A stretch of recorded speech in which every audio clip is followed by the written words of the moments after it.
And we're live.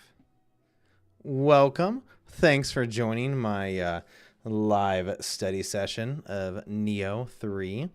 Diving into the backstory here to find out more about this game, find out about the developers, find out about, what they worked on, find out the backstory as I make my next video. So let's get into it. Anyways, if you're joining this, I live stream on Monday, Wednesdays, and Fridays. Mondays and Wednesdays are this lovely thing that you see on screen here, where I am working on my next video. I research it. And on Fridays, we're doing a playthrough of Baldur's Gate. That's at 8 p.m. on Mondays, Wednesdays, and Fridays. But Baldur's Gate on Fridays, Monday, Wednesday is this fun stuff, because I got to do it anyways. I got to study, but gotta learn, gotta do my videos. So figured why as well do it on camera. Anyways, well, if you clicked on this video, thanks for joining. If you're watching the recap, thanks for watching. But yeah, time to just relax, chill out with me if you want to, listen to the music, and relax as we learn as much as we can.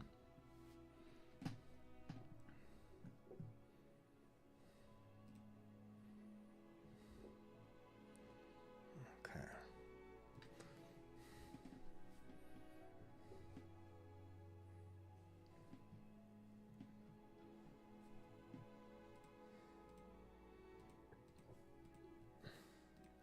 Where was I? Gotta scroll through this again.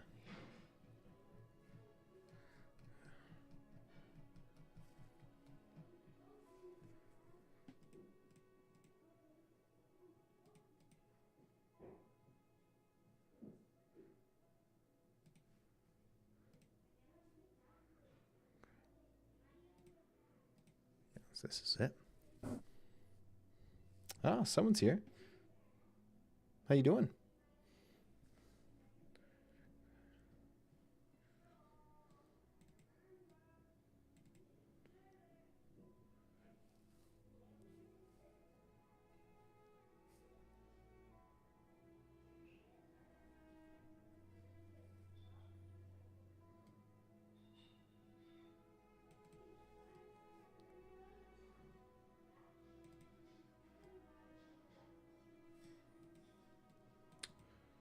Just about 5 years apart, believe me. Still mysterious. Okay. Brand new change of hearts. 2 to give me your advice. Wait for the long time, and then 2 asked me. Yasuda. Continued to brand used to be in Nioh. He served as the game director and producer, so he served as the chief producer.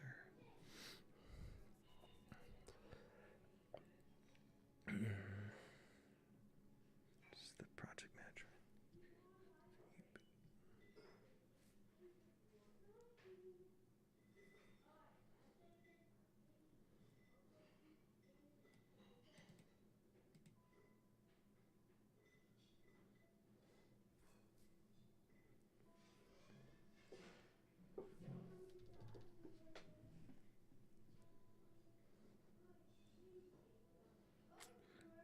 He serves the project manager. He serves the game producer.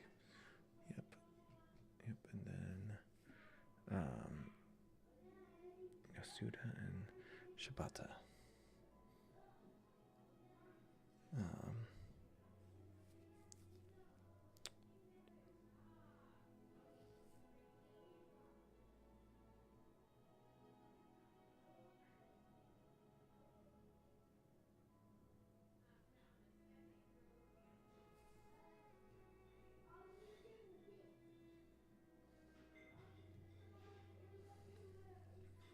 The planning.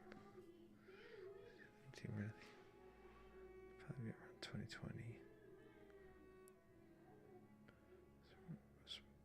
At the same time.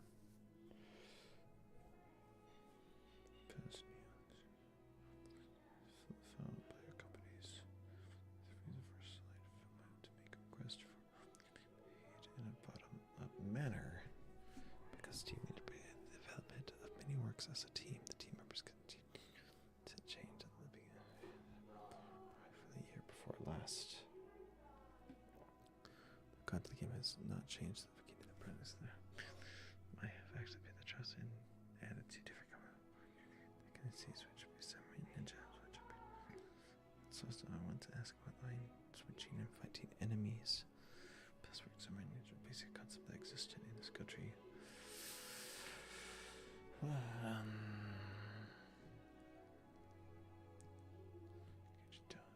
Combat the cripple. That's also retained. Get to the vitamin. To restore energy. As for the I like the blocking. If it's a take up and add it, berry meats as long as you try to block that. Suppress energy consumption.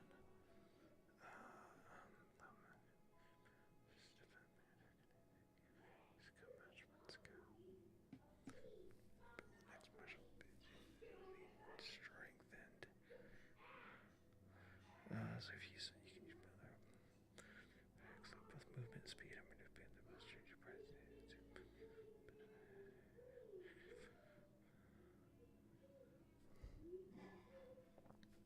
I'm just gonna use the crawl. They have the ability customize and stuff too.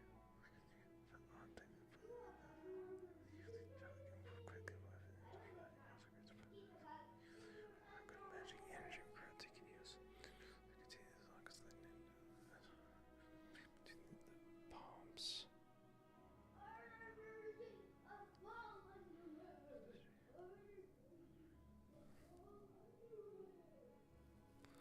Switch to choose the ability to let you catch up with the enemy performs trick. If it cannot be used. Else busy like okay. If it cannot be used to switch. But only if it you can pay as long as your sounds can be used to fight banks.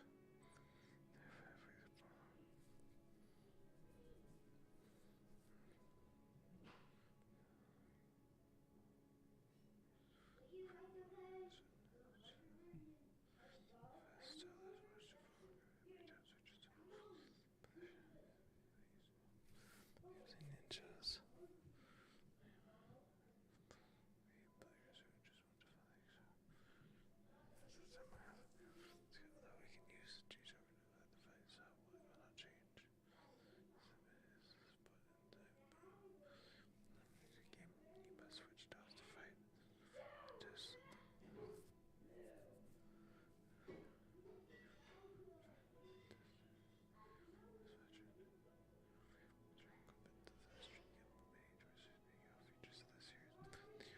many different weapons appearing in the series, but the game has never been made until you must use a weapon. So we are in Nioh 3. The same policy is adopted in, although players will be provided with different options. Players will never be forced to choose. I hope everyone can come down and play according to their own preferences. We may even think that it would be really great if we could see players divided into Samurai Sect and Ninja Sect after the trial version was released. Because after the center stage, the weapons and armors will be switched together, so the tactics and energy management methods used are completely different. It's really interesting. In general games, you usually have to create a heavy equipment character and a light equipment character, respectively. Or you can enjoy playing different playing styles through key abilities and other many means.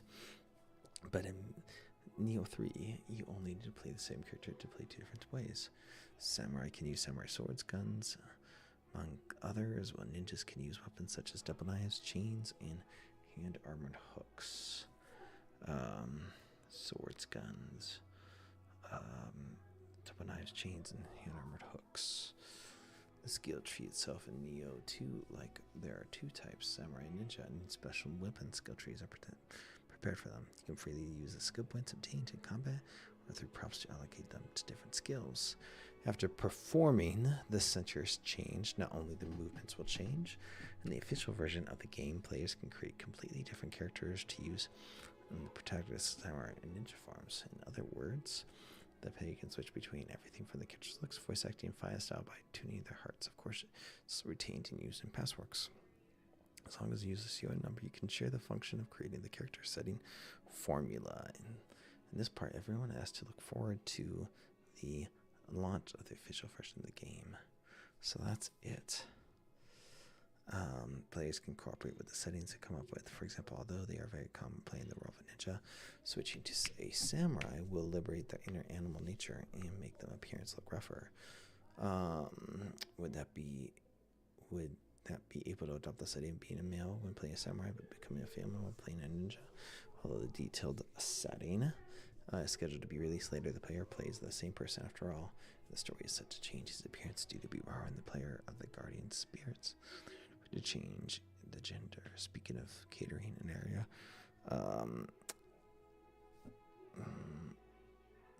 interesting. Speaking of centering an area, when it has become a matter of course to press multiple buttons at the same time, it is also very impressive to be able to perform this action by pressing one button. Designed to be displayed at the push of a button will definitely make the operation similar, but it also means the button will be completely occupied by this action.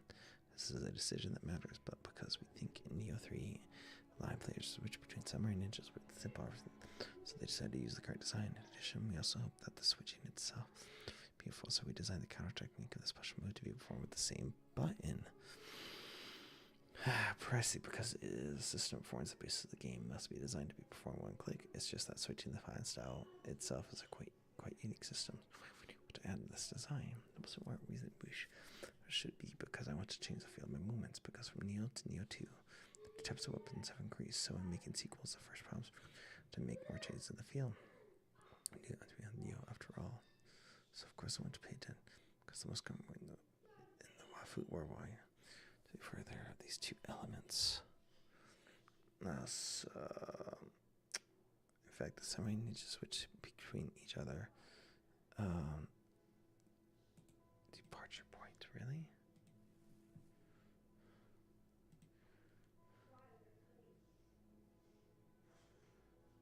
No, that's not what I'm looking for. There was in the allowing players to choose which one to use.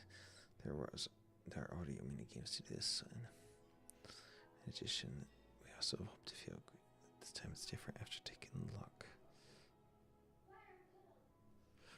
If this switching design is adopted, then during the battle, people can see the gameplay. After you attack with an end, then using somewhere to get the deciding. The point is to create that makes players switch combat styles without becoming a limitation. Okay, this is still. Are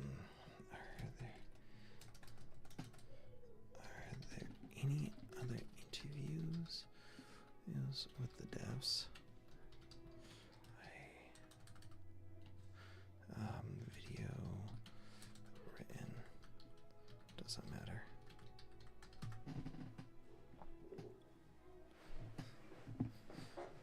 I feel like I'm missing a lot of the story.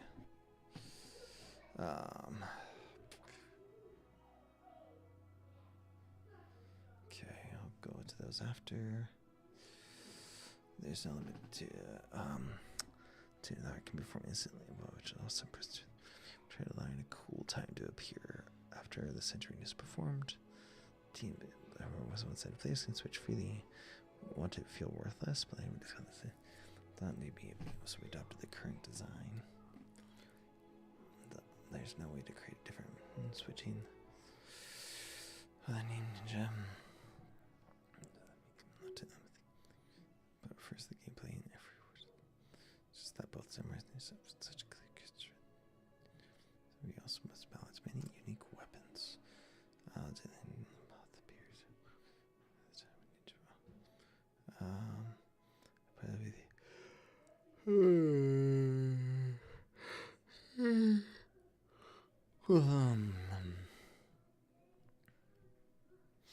What will become of which is a great present.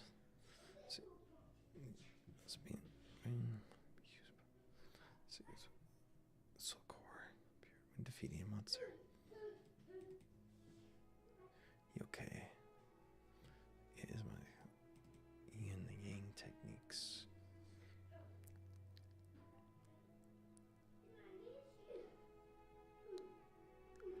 In Nioh 3,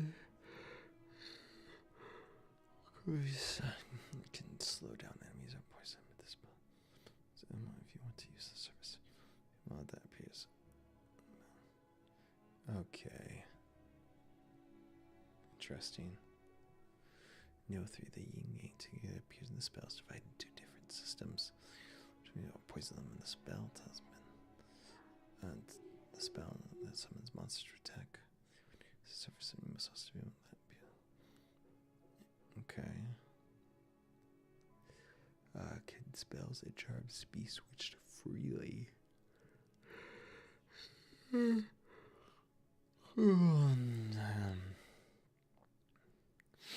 because the protects humans and monsters. So as our moves to the monsters killed.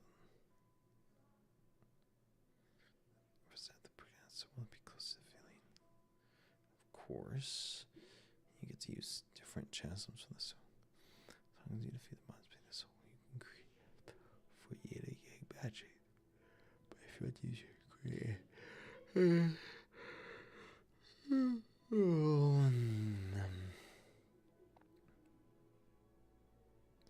different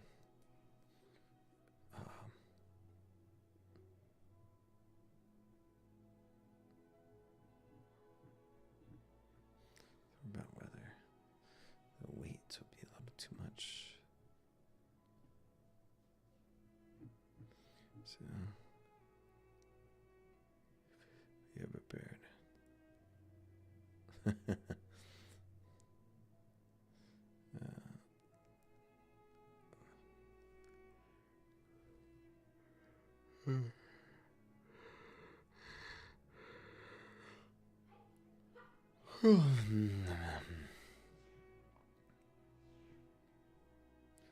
Let's protect that so the time must avoid abuse.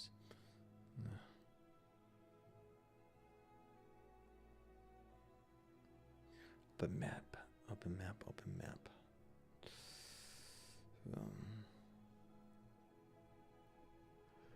That's right. Added. Freely. This place. Got a freedom play. But in the past, Nioh. This year's.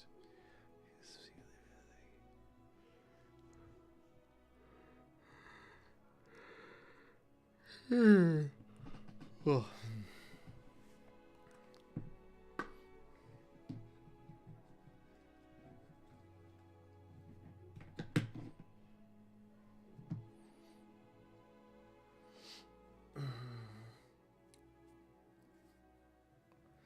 Okay.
test. Explore in the open map. Strengthen the character in this way and challenge hell. If you lose in hell, you have to return to the open map again to explore or fight other enemies.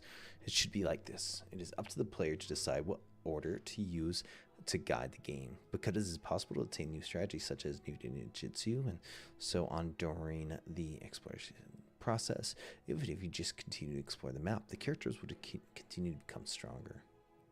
Canterbury, you could only take actions such as keep playing until you win, or choose other tasks to play first. But in Nioh 3, for this situation, different options such as exploring the open map and looking for new equipment or skills have been added. So in order to allow players to explore the open map, the game has added a design such as a wearable.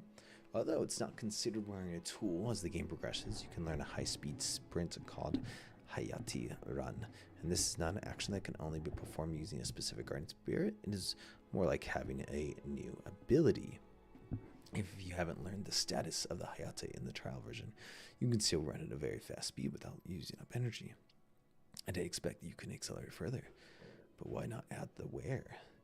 Although during the development process, there were also ideas for the protagonist to ride directly on the guardian spirits. The process of wearing the device up and down, the character's movement, and the pleasure that player feels will definitely be interrupted. It turns out that it also because of the persistence of attaching importance to the pleasure of action moves. So what kind of system is the guardian spirit? It could be possessed by a samurai only or ninja only guardian spirit.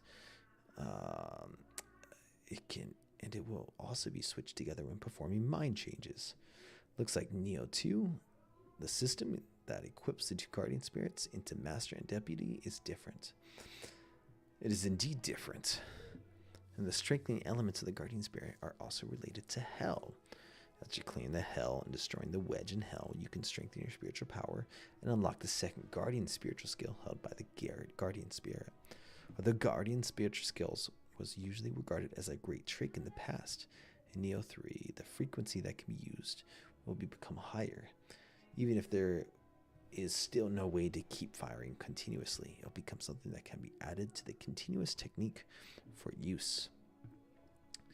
Nioh William is a person who can see the guardian spirit. Nioh 2, the show-off.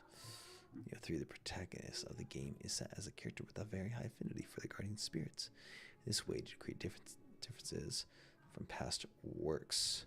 Switching between samurai and ninjas. Hey, good day, my man. Yeah, Mondays and Wednesdays, man. Just research party, man. Not exciting, but thanks for joining. Definitely not exciting. I'm gonna see how this goes for again 2 months. Just researching on Mondays and Wednesdays, live streaming, and doing the Baldur's Gate on Friday. We're excited about that. We made it a little short for the last live stream at Baldur's Gate, just to see how it goes. Obviously, after live streaming for 2 months on Mondays and Wednesdays with research, if it's not going well and my videos aren't doing as well, doing it once a month, at that point, obviously, I'm going to go back to the previous schedule, which is once a week, which was brutal, absolutely brutal. But if that's what's doing better, that's what I'm going to do. So I'm all about testing. I'm a smaller YouTuber, and I encourage that for, we have a little meetup group in here in Las Vegas, and I encourage people like test. And that's what I'm going to be doing. Kind of stinks. I hope I'm not like hurting my audience by live streaming multiple times a week. I was wondering like if by me going live 3 times a week, the people that turn on notifications, that know my regular videos, are they going to be turned off by the notifications of me going live? Definitely a concern I have. But we'll find out. I don't know. But like I said, I'll try it for 2 months, see what happens. And if it's not working, I'll go back to the previous once a week schedule, and I won't live stream anything. Maybe I'll still live stream Baldur's Gate on Friday because that's fun and that's enjoyable. And it's a blast. We had a blast on Friday, playing that. Thanks, man. I appreciate you always showing up. How's it work? Oh, wait, are you even working today? I mean, it's Saturday, right? No, it's Monday. I don't know why I thought it was Saturday. Yeah, you should be back at work. Did you have a good weekend? In the case of cat, again, it is a move that can be attacked while flipping back and will also have an electric shock effect. And as if it a warrior specific guardian be moves such as continuous slashing with wind attributes. When the cat appears as a leader, white tiger, to fight the player, there is indeed a move that will launch an attack from behind. It seems that there should be a lot of protective spiritual skills that will make loyal players in the series smile knowing after seeing them in Nioh 2, the guardian spirits. Thanks, man. I appreciate that. But yeah, tell me what you do over the weekend. Did you play anything? I'm sure you will enjoy if I do Resident Evil. I'm sure you will definitely enjoy that. I'm not sure if you were here during that stream where I said I might have to just live stream playing the Resident Evil 4 remake in February. That's something I would play. Oh, it's Tuesday. So you're ahead of us. Nice, man. What's for lunch today? Also, after this stream, I was going to try to figure out how to stream to like Kick and Twitch and all the other places. Oh, nice. Yeah, you said you were going to take her out. That's awesome. That's so cool. Is she do you hang out with your niece a lot? Like, are you like her big uncle that just hangs out with her?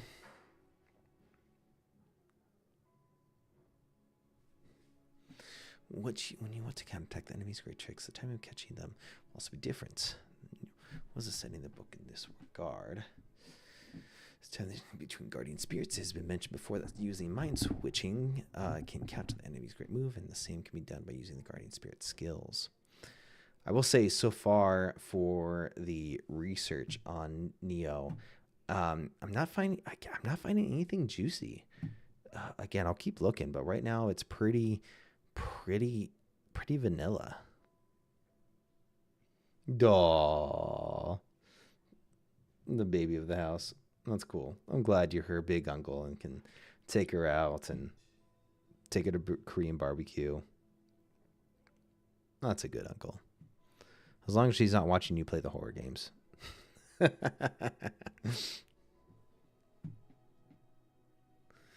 Because the open map design, people don't know where to stop playing. I will say, researching this is definitely giving me more ideas for the not every game needs to be open world. I will definitely be trying to fit that video in.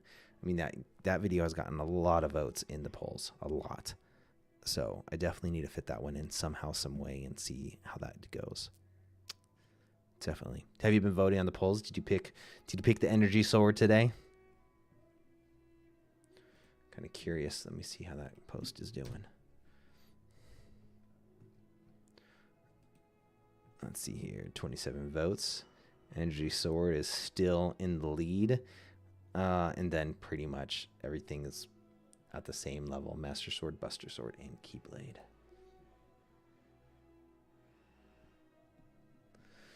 Because open map design, people don't know when to stop playing. Because in the past works, you could encounter a breakpoint after completing a task. This time using open maps directly connects many stages, so it's more immersive in play. Because the trial version really has a lot of portions, I hope everyone can enjoy it. Even if the player cannot win against a specific boss, he may improve his level during the exploration process, or discover new skills, and the range of free choices when playing becomes wider.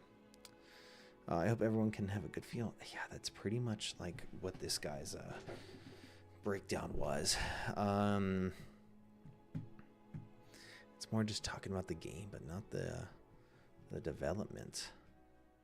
Okay, did I finish all of these? No, I had 2 more to read. We're about to see a new entry in the Nioh series, with Nioh 3 debuting early next year. Did you play 3? Did you play Kingdom Hearts 3? I'm curious because I loved 1. I loved 2. And honestly, I was really disappointed by 3. Really disappointed. And it's sad because the director, the guy who makes Kingdom Hearts, has done a lot of good works and made a lot of cool characters in previous like Final Fantasies. But I was really disappointed with 3. I felt like instead of him taking the time to really flesh out each system,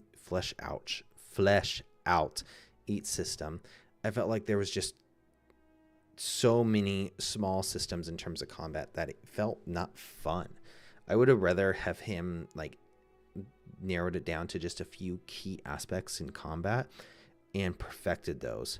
Like by the time I was playing, I was, dual wielding, I was summoning, there was just so much going on that I kind of actually didn't enjoy the combat. And honestly, I don't even remember the story. Like that's a sad thing. Like if I don't even remember the story, that's a problem. Where Kingdom Hearts 1, Kingdom Hearts 2, you were very, very, very, very pulled into the story. 1, you're figuring out like just you love your companions, you love the worlds you're exploring, and 2, you are you have Roxas and you really get to dive down into his story, and that's really fun. But 3, man, just felt boring. To be honest, I'm happy with all 3. I'm not a super fan of it. Okay, I got you. Not a super fan, but a fan. That's good. I would love to. My wife and I were talking about like how all men collect things. We just do. All men collect things. Just depends on what you collect. Some men collect watches. Some men literally collect rocks. Some men collect cards. Every man collects something. And she was like, "What do you collect?" And back when I was a kid, I used to collect cards, played Magic the Gathering. That was a lot of fun. But now that I'm older, focusing on other things. But if I had a choice to what to collect, I would definitely collect like real life versions of all the swords of different games and animes I like. I would love to have like a full-size Buster sword, the Advent sword, Titus's swords from Final Fantasy X, Keyblade. Would love to have all of those. I found a place when I was in Southern California last that actually has rubber versions, foam versions, like good quality foam versions of swords from famous series and games. And I picked up some of them for my kids and I, and so they love playing with that. I got the black sword from Sword Art Online, and they got little daggers, so we do little sword fights. Oh, and we have Hyrulean shields, so that's a blast. Yeah, it's a lot of fun, man. It's a lot of fun. There was a giant real life Buster sword version of that, but that was a little too pricey, so I passed on that. But yeah, that's what I would collect. Do you collect anything? With Nioh 3 debuting early next year, it's yet another big title from Team Ninja, which recently released Ninja Game 4, and it's preparing Fatal Frame 2 Remake. To learn more about its development and new additions, spoke with development producer and head of Team Ninja, Yasuda, director Shibata about the game. When did development on Nioh 3 start? Did you know beginning a third entry when developing Nioh 2? To help lay plot threads and prepare. Development on Nioh 3 started after we completed the DLC for Nioh 2, so that was around 2021. When we were making Nioh 2, we actually didn't have any plans for making Nioh 3 because with Nioh 2, we pretty much told the story that we wanted to tell with the game. But after we finished the DLC, some of the team came with the idea for Nioh 3. So that is true. Okay. So this is, I really want to point this out if you're reading on screen right here. Right here, it talks about we pretty much told the story that we wanted to tell within the game. But after we finished the DLC, some of the dev team came up with the idea for Nioh 3. Now, the reason I want to point this out real fast is when doing my research for all the other games, how I told you I used chat to first get ChatGPT to get the lay of the land with game series I don't know about, and I read all that. Again, great introductory when I need to first get my footing in, but I had to verify everything it tells me. I had to look for the sources. And one thing that I thought was really fascinating in the write-up, in the deep dive that chat brought up, but I had to verify because, again, it's been wrong in the past. It has definitely been wrong multiple times, and that's why I have to fact-check everything. I mean, so many things nowadays, even if you look for regular news, even outside of games, people don't fact-check things, and I like to be as right as I can when saying anything. I want to be as right as I can, and people take anything as fact nowadays. Without researching. If they hear it, what's the phrase? Like a lie can make its way around the world when truth hasn't even tied their shoelaces. In the same sense, this part of the story was really cool to hear that the dev team is the one that actually came to management from a bottom-up perspective to say, hey, we want to make Nioh 3. And these are our ideas for it. And I'm just like, okay, I haven't read any articles yet that has verified that fact. And so this is great. This is great. This is that fact that I needed that I will definitely be putting in the video, because again, just the premise of the whole video probably at this point will be that this game was, it has been made contrary to any other, like most other games beside indie games nowadays that are made with love and passion. Most games are just, grinding it out with the team, but to see that the team itself are the ones that came up with this, not management. Well, I mean, they did help, but the team itself are the ones that pushed for it. That's really cool. And I'm glad I have a source to back that up now. I collect Pokemon cards. Back then, now nothing. Did you sell them off? I know I got rid of mine. I will say I still am a little bitter to this day that I remember pulling a Charizard when I was a kid. I remember where I pulled it to. I was like in the driveway of my house and I pulled it and I never found that Charizard again. I have no idea what I did with it. So sad, man. So sad. Oh, man. Kills me inside still. I don't know where it is, but whatever. I'm over it now. No, I'm not. I'm not over it. I wish I knew where that Charizard was. Are you into Legos? Because I saw the announcement of Legos partnering with Pokemon for the new sets, which is pretty cool. That's really cool that they're partnering. Haven't been much of a Lego fan. My kids don't seem much of a fan either. I'm trying to get them into coding. I'm trying to teach them that. There's a Switch game that actually teaches the basics of coding. And we've been going through that. It's like Nintendo Builder Garage or something. So that's really cool.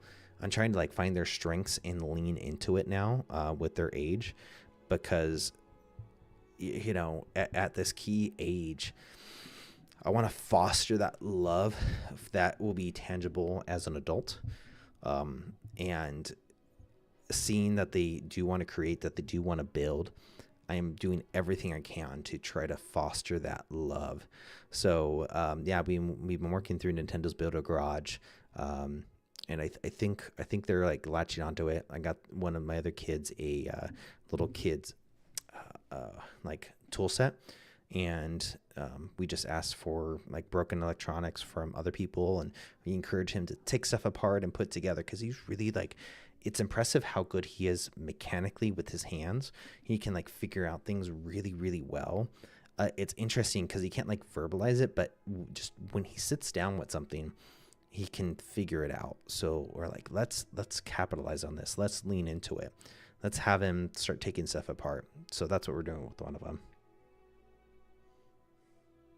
Lego movies. Those are pretty funny though. Those are pretty good. The Lego movies. They're a little much on the eyes, like with how much, they're always switching, but they're still fun to watch. I still enjoy the Lego movies. I wouldn't mind getting into the, I don't know what they're called, like Technica, I think, the Lego Technica, because they're more, I think more hardy. There's stuff you can actually build with that. And I'm not saying you can't build with Legos, but there's more you can do with the Technica. I think those are really cool sets. Trying, man. I'm trying to nurture their talents. I'm really, really trying. I'm trying. It's things that I love my dad. I'm very honored to have had my dad. But it's things that I wish I had growing up, where I could have used those talents earlier and fostered those. Like, what got you into accounting? I mean, that's a very obviously unique field. So what got you into accounting? Were you just good with numbers? Were you like, this will pay the bills? What made you decide that you wanted to get into accounting? Okay, this is really good though. I need to save this. Oh shoot, I don't have that up. I need to bring that up on this tab over here, so I can start pulling stuff. And I got to open the window. It is a little hot in here. Nioh 3, right here. I love that. Love that so much. Such a good segment right here. Okay. And then this is from here. All right. And then let's go back to the stream so I can see you're chatting. Okay, let me open up this window real fast. One moment.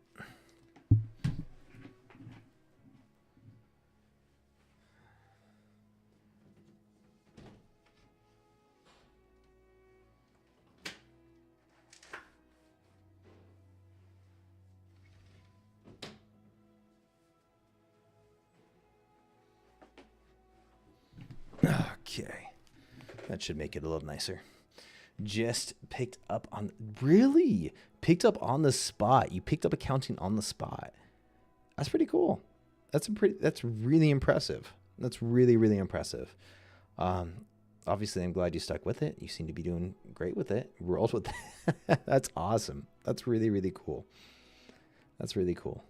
I gotta say, if I ever come to it, when you travel in your part of the world, obviously I know you've been to Japan now, but locally, where do you like to visit if you ever get a weekend away? What are the beautiful spots that I guess when you're a tourist in your own country, where do you go? What led the team to deciding Nioh 3 would be the entry that would be a direct sequel? And how did waiting until after the Nioh 2 prequel help enhance the story and gameplay as a result?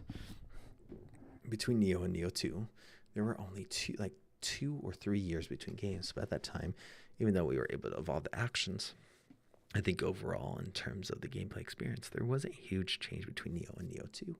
For Nioh 3, we felt like we wanted to do something else. We wanted to go beyond just evolving the action. We wanted to add something new to the game. So when we came up with the proposal for Nioh 3, these new ideas came straight from the Nioh development team. This is where we came up with not only the ninja action. Okay, I gotta read that again. I think overall, in terms of the gameplay experience, there wasn't a huge change between Nioh and Nioh 2. For Nioh 3, we felt like we wanted to do something else. Wanted to go beyond just evolving the action. Wanted to add something new to the game. So when we came up with the proposal for Nioh 3, these new ideas came straight from the Nioh development team. Yep, there it is. I love that. Love that. That is great.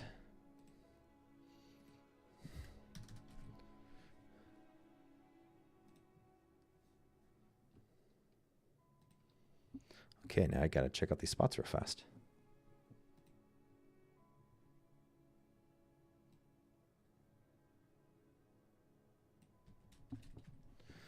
I'm gonna take a moment to new tab below. Okay, let's check out the first place.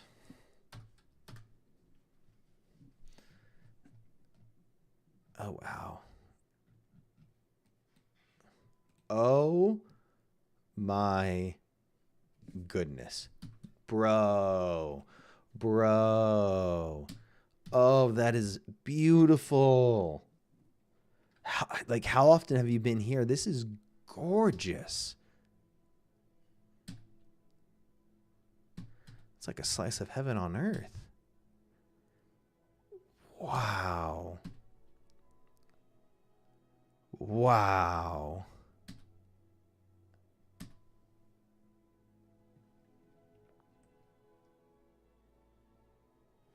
This is amazing. Do tourists like me from the US come here? Wow. I don't have much of an interest in Hawaii, but I would definitely come here. Definitely come here. Wow. That's beautiful. Okay, let me check out this next spot that you said.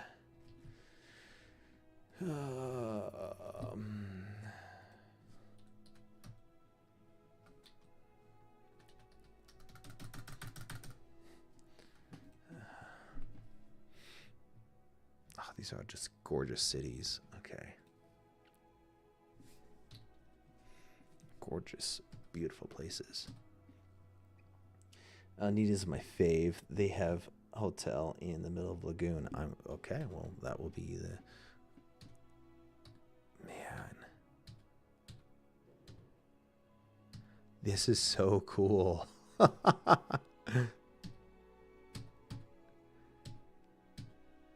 Wow.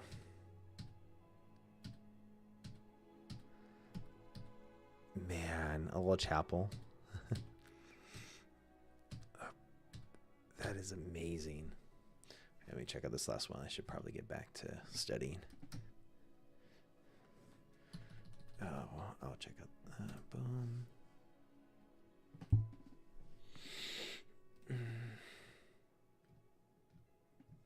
I've been to Turkey and I've gotten to see some cool places in the countryside.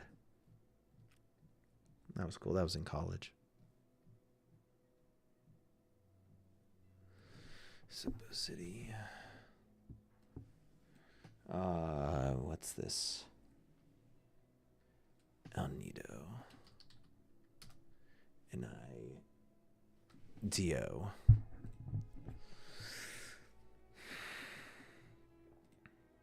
Oh, it's beautiful.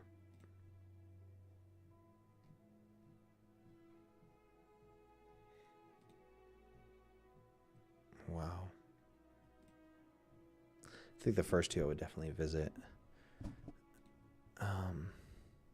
Wow. Very, very beautiful. Okay. So when we came up with the proposal, these new ideas came straight from the Nioh development team. And this is where we came up with not only the ninja action, but also the direction of having the open field. Thought these were great additions to the series. But when we came up with these ideas, I was actually already working on Rise of the Ronin. So we also took some of our experience from working on Rise of the Ronin, especially when it comes to the open field, and used those experiences to help make Nioh 3 better. The development in Ninja Game 4 was also going on at the same time, so that also had a positive effect with the ninja style. Boy, it's like they're building upon all their previous games here, you know? Nioh 3 is just going to be an accumulation of all these things. Yeah, I know. I have a buddy who lives in Vietnam who's been trying to get me to move there for years. Years. He's been trying to get me to go. He's like, tells me how cheap and affordable it is. Yeah, I need to at least come visit him, but would love to do that one of these days. Yeah, well, if you ever come out west, let me know.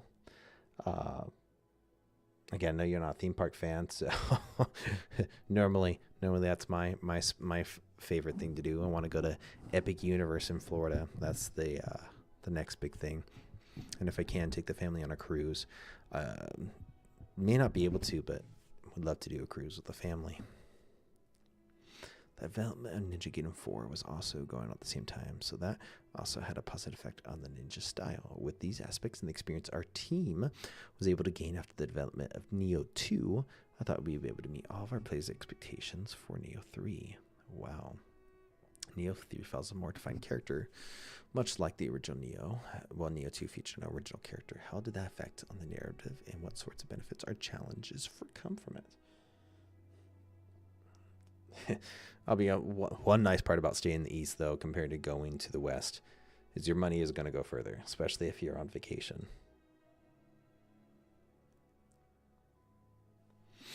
For Nioh 3, what we wanted to do was to use a character where we could show the growth of that character throughout the game. Having a character who was based on a historical figure, we were able to have the background information, knowledge of his story, as well as how his character came about. We were able to use that as part of this character's development. In history, there's a record. Yeah, I read that part. I think having the reference and being able to show how he starts kind of fresh and green, then evolves into becoming Shogun. That really fit into what we wanted to do with Nioh 3. We thought it was a great match to have as the main character. It just happened that we thought about the story and what we wanted to show was a match to have a character that was based on history. I want to do it first. Okay.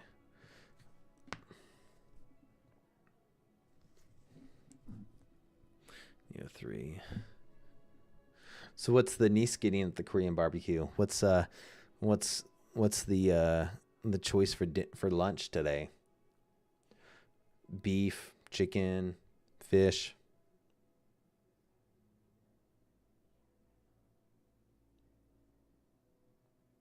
Haven't done much Korean barbecue.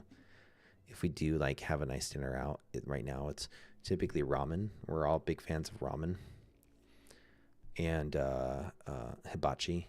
Where they cook in front of you. Those are the two favorites for our family. Like for my birthday, if I ever always can, like hibachi is my choice. Just fun. As a kid, that was like a huge thing for me, being able to see the chefs cook in front of us. It's what I always enjoyed.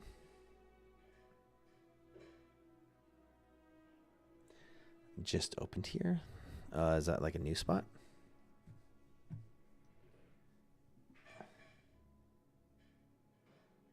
Salady. Is that a...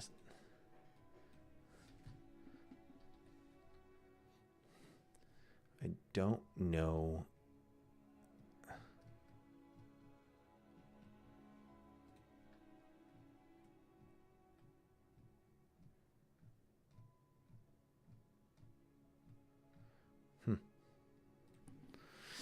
Okay, but something to Nioh 3, we can choose between samurai and the ninja play styles. What led to the development of this new style? We definitely wanted to have something different when it came to the action from Nioh. We included the yokai, probably yokai, but we also wanted to include something that helped evolve the action and battle systems as well. When we thought about what we wanted to do for Nioh 3, we also wanted to include something where visually it was something that not only looked different but felt different when you were playing the game. We knew we wanted to keep the samurai style, as that's something that's traditionally been in the game and is very popular. It's one of the game's core elements. So when we thought about what we could also include in the game, we thought about the Japanese theme of the game, what is well known culturally in terms of a warrior fighting character. What would work out? Naturally, we thought ninjas.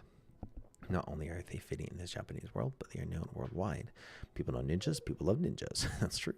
So we thought it would be a perfect fit. It also gave us the great idea to give players something different than the samurai style. Samurais are grounded, more solid, powerful attacks, but incorporating ninjas, you have the speed of the ninjas, and they're known for having trickier moves in the form of ninjutsu. So we thought we could create a nice contrast as well as the new ninja style.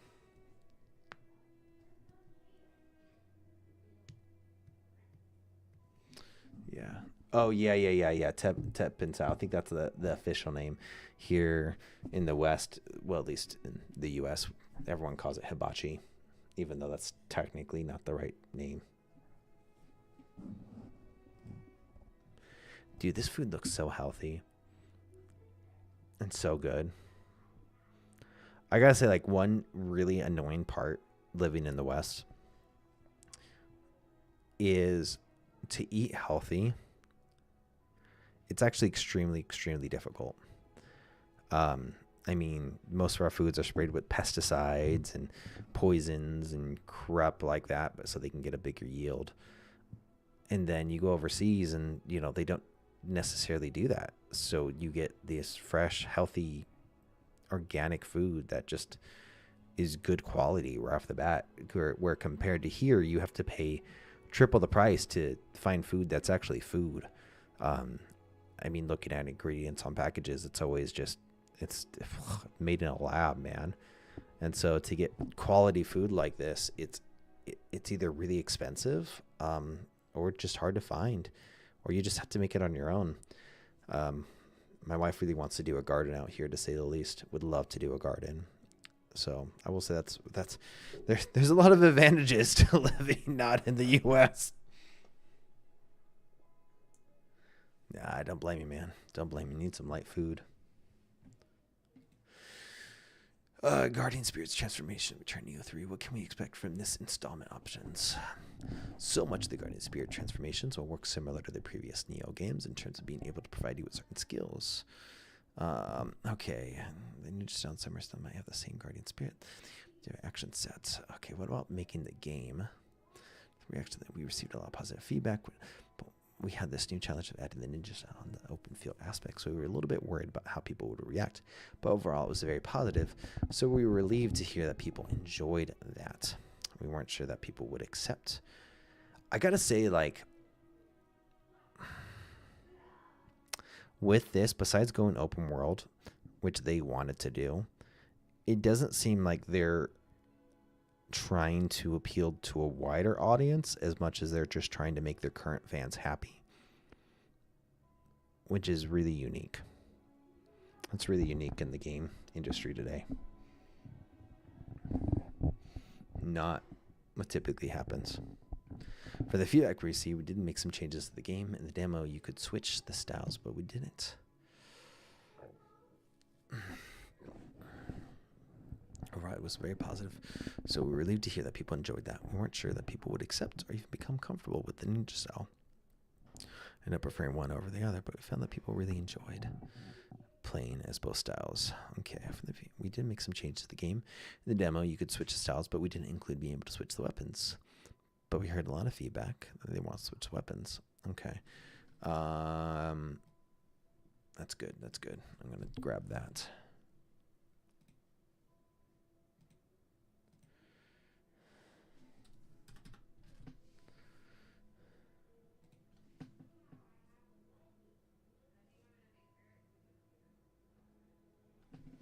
That's awesome. Yeah.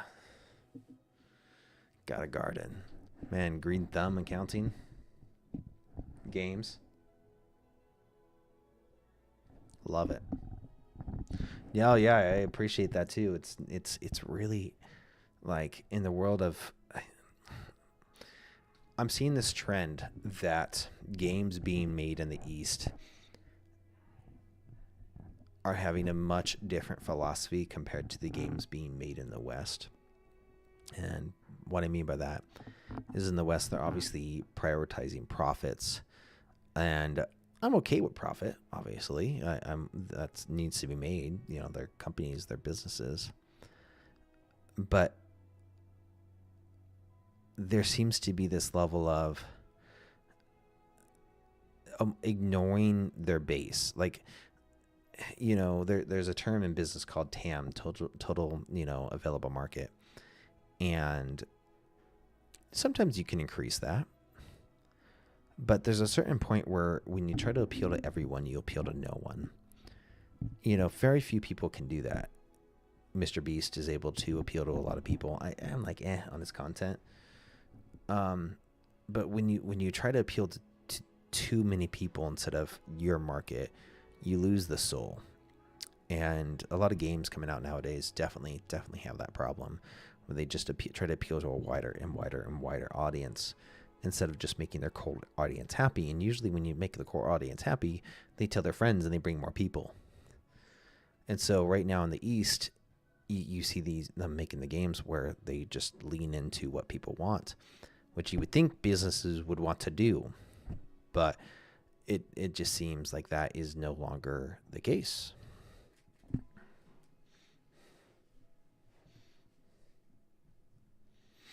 It feels like each Nioh game so far added new sorts of elements, such as the original Have You Okay Pretty in the second game and the Ninja Style Nioh 3.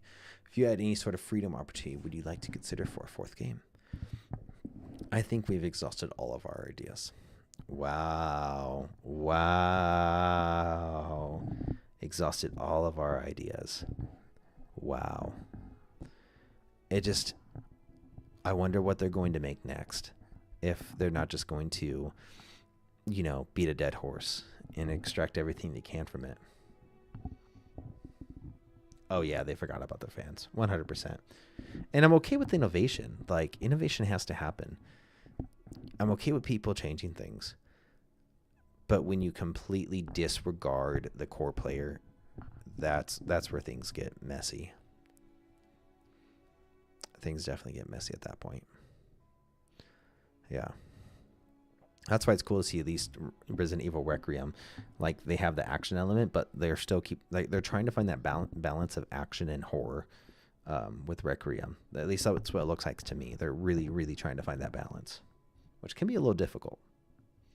Because obviously, like with some of them, you know, 5 and 6, it seems like they went a little too much into action, and people were a little disappointed by that because Resident Evil 4 did so well.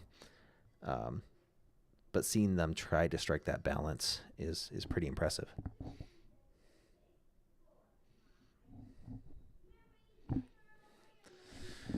If you have any ideas, let me know.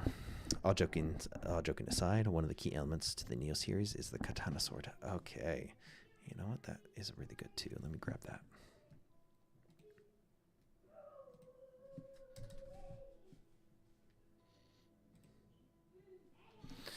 One of the key elements in the Nioh series is the Kenna sword action, as well as having the intense battles against the yokai. Those are two elements we don't ever want to change about the game. When it comes to new ideas, new elements, once we finish the DLC for Nioh 3, we might start coming up with some ideas, but right now we're really focused on finishing Nioh 3. We don't want to we don't want to think about Nioh 4 until we have a positive reaction to Nioh 3. Wow, and want to hear that people really are looking forward to Nioh 4. That's really cool. They're not trying to beat a dead horse. That is amazing.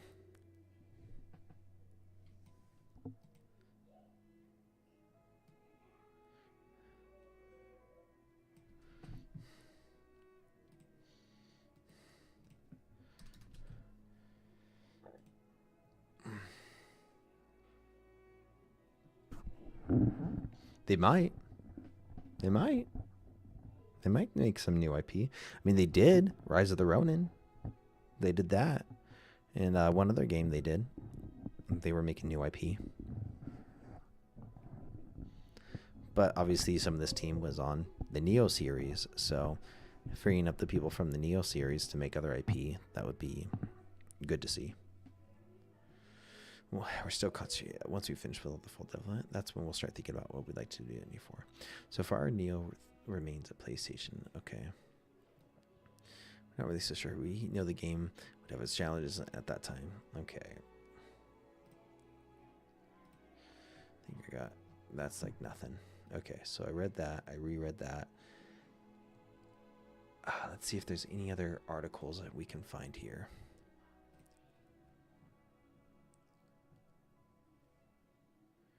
I read that one already.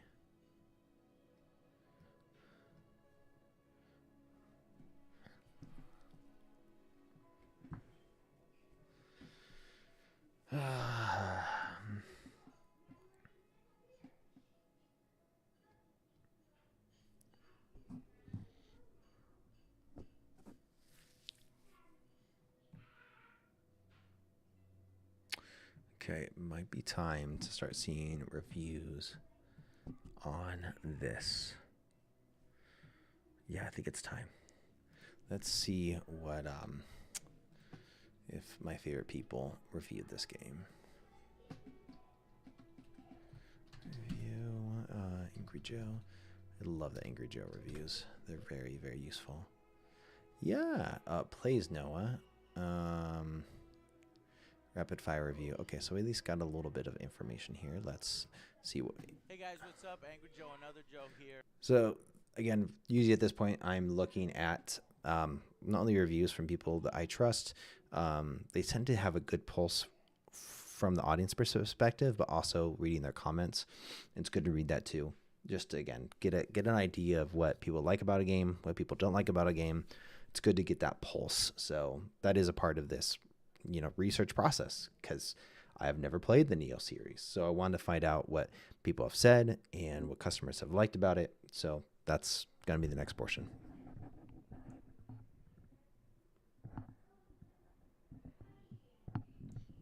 Control looks good. Control looks good.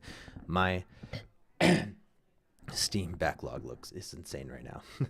I think I have Control when I got it on sale, but yeah, dude, so many games to play. So there's going to be a slight delay on the For Honor review. You're wondering where that is because it's Wednesday. The costumes took a while to get here. Let's just do something. We're not cool. So I'll just put out some videos in between there. A lot of good stuff. So For Honor review next, and then hopefully we can jump to Horizon, and then of course I got to figure out what I'm doing about it. You let us know in the comments. All right, guys. So hope you enjoyed this video, and please be patient, and we'll see you guys on the next Angry Joe show. See you. Hey guys, what's up? This is Nioh, and I'm basically, you guys know that I haven't really reviewed any of the Dark Souls. They're just not my games. Bloodborne came out, and me and Joe actually enjoyed that one. And I know Joe still played a long time after we finished. Yeah, still playing it so fucking hard. But I just think that, neither game was, like, for me. I wasn't going to force myself to like Dark Souls, even though everybody else likes it. And I couldn't bring myself to finish Bloodborne process. I respect that. If he's saying he didn't enjoy Souls-like, and he's not going to force it, I respect that. I know, right? Again, well, uh, the something that looks, I know it's not similar, but to me, there's wide swaths of games. Um, Pragmata is what I'm really looking forward to. Like, if I can carve out time, that's going to be the game that's similar. I know that's a very very loose term I'm using right now to Control. Pragmata would be my fit in that category. Simply because of the difficulty. So, but I don't mind difficulty as long as I am into the game and the game has me interested. Everybody else likes it. And I couldn't bring myself to finish Bloodborne, possibly because of the difficulty. So, but I don't mind difficulty as long as I am into the game and the game has me interested enough to push forward. Dark Souls didn't do that. Bloodborne a little bit more, but still didn't do that. So I'm hoping that Nioh here can do that for me because it's based on Japanese mythology, samurais, ninjas, fucking Oni. Like this kind of stuff I'm into. I really like it. It's interesting to me. So I hope that this game can change my mind and be my Dark Souls is what I'm hoping for the game. Geralt. These guys didn't do anything. Faster than the Dark Souls combat. I don't like the ragdoll. Now I'm murdering guards. I mean, I guess I'm not really a hero. These guys didn't do anything to me. They started attacking you first. You gotta defend yourself. You are. Ah! Let's see those Bloodborne skills. I'd like to see you kill these two guys without dying. Challenge accepted. Can't wait for him.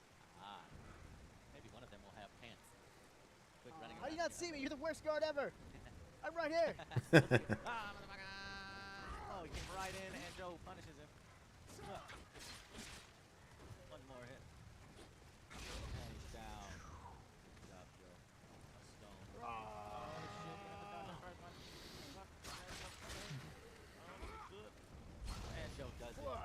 Challenge completed. Sneak attack! I think because you're wearing full armor, he didn't immediately. Ow. I will say, if I was to go to play like a Souls-like right now, the one that interests me the most would be Liza P. That's the one that looks really, really good for me. That if I were to jump into a Souls-like, that would be my pick. Now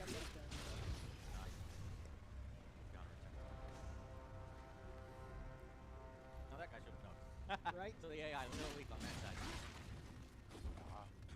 Perhaps there's multiple difficulty levels. One more slight.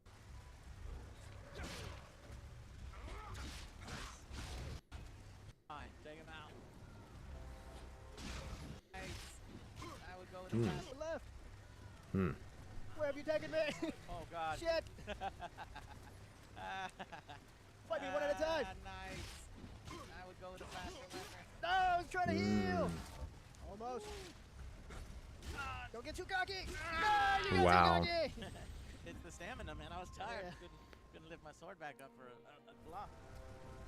Block at it. Nice. One-on-one.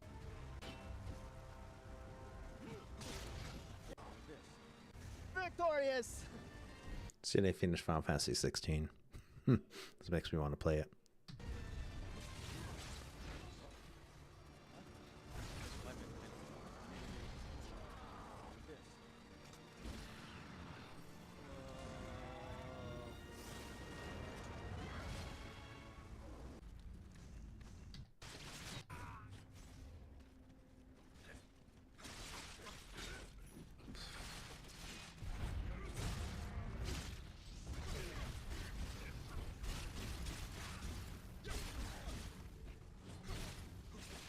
Boy, in this game, it looks like if you get hit, you take some damage.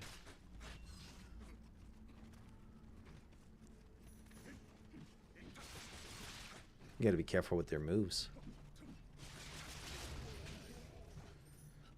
Combat does look fun, though.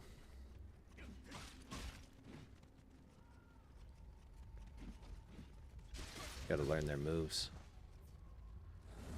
Oh shit.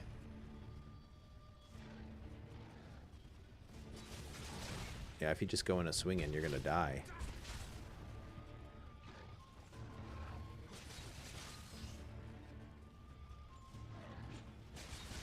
Yep. Didn't wait.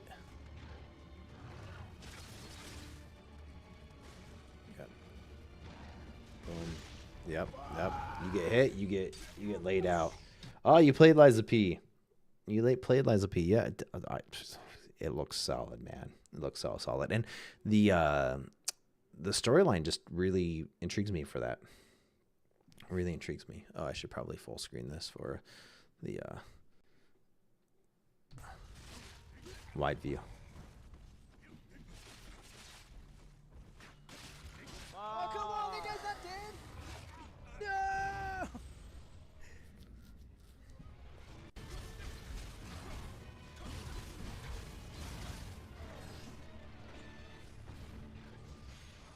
I did it! I think Yeah, Liza P just seems so unique in terms of just the story and the character. See, I don't mind tough. I don't mind tough, but I really need to be captured into the game. I really, really do.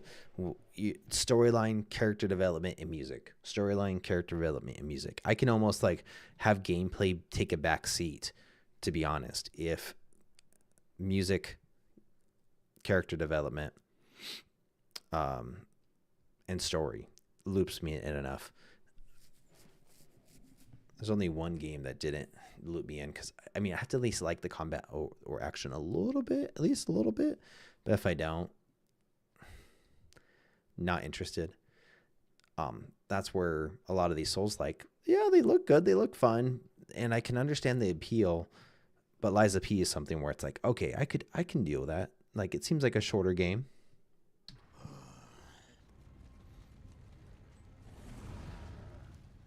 But I can see how people, like, even the first one, this would be appealing. I mean, this game came out a while ago.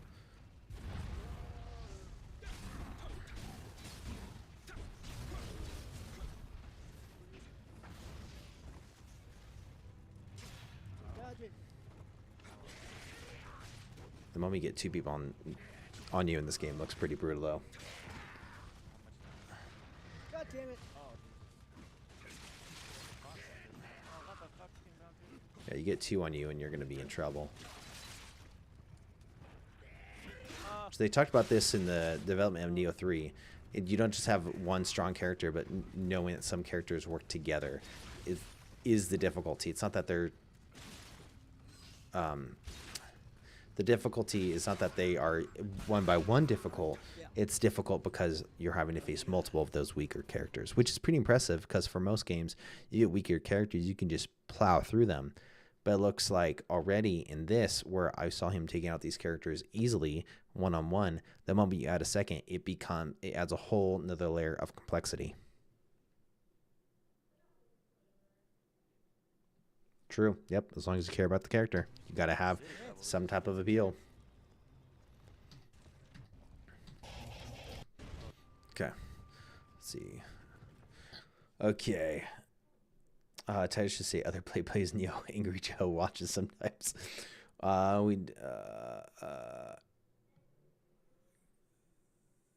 have a new respect for other Joe now. Touch the controller once and that's another play because it's too hard for him. Okay. It's like people without drivers. Like, I like this Ferrari. It's faster than my.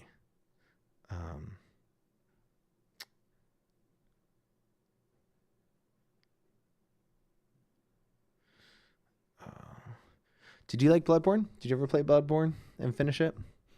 I played just like a little bit of it, and yeah, that was difficult. And if you have played it, did you think it was more difficult than Dark Souls? Dark Souls?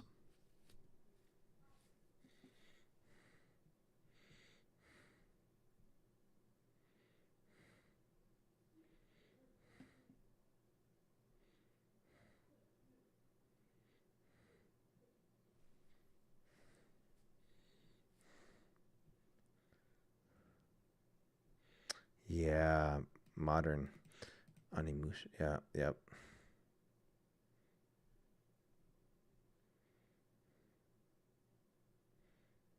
It's gonna take me an hour and a half to get into.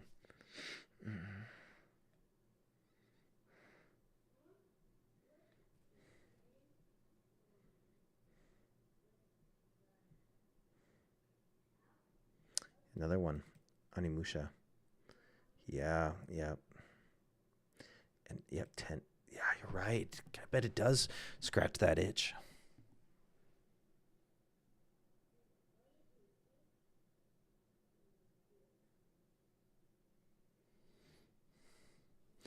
Yeah, well, it seems like the difficulty really will be the crucibles for Nioh 3. That's really where it will be difficult, is just those parts where it challenges you, which I can respect because it seems like the Souls-like audience really needs that challenge, and in a way that makes them feel like they've accomplished something. And when Souls likes get too easy, people aren't open to it. You have to find that balance where it introduces new players, kind of like Arc Raider introduced new players to extraction shooters.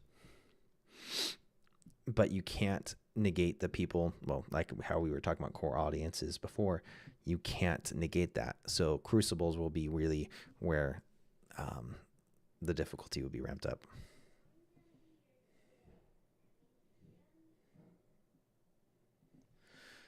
I might have to watch the IGN review. Not that I really am interested in their opinion, but it does help to still watch their reviews. That's a phrase you hear all the time these days, but in this case, it's more accurate than most. You see it in everything from the demanding but rewarding battles to the labyrinthine level. It's good to see also people that I might disagree with their opinion. So that's another reason. It's kind of nice to see IGN's opinion compared to other people's. Full of dangerous enemies, thrilling boss fights, and abundant secrets. But Nioh also boldly asserts a fresh and surprising identity with an intricately layered combat system that forces you to adapt your playstyle by the second.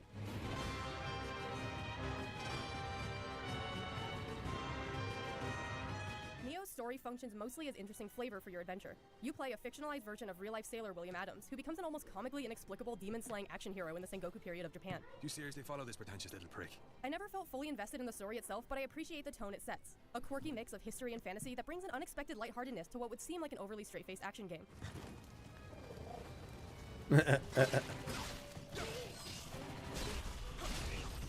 Nioh's combat is where it shines brightest. It combines the slow-paced, position-based nuance of Dark Souls and the precise combo-executing thrill of a fighting game to create some of the freshest and deepest melee action in recent memory.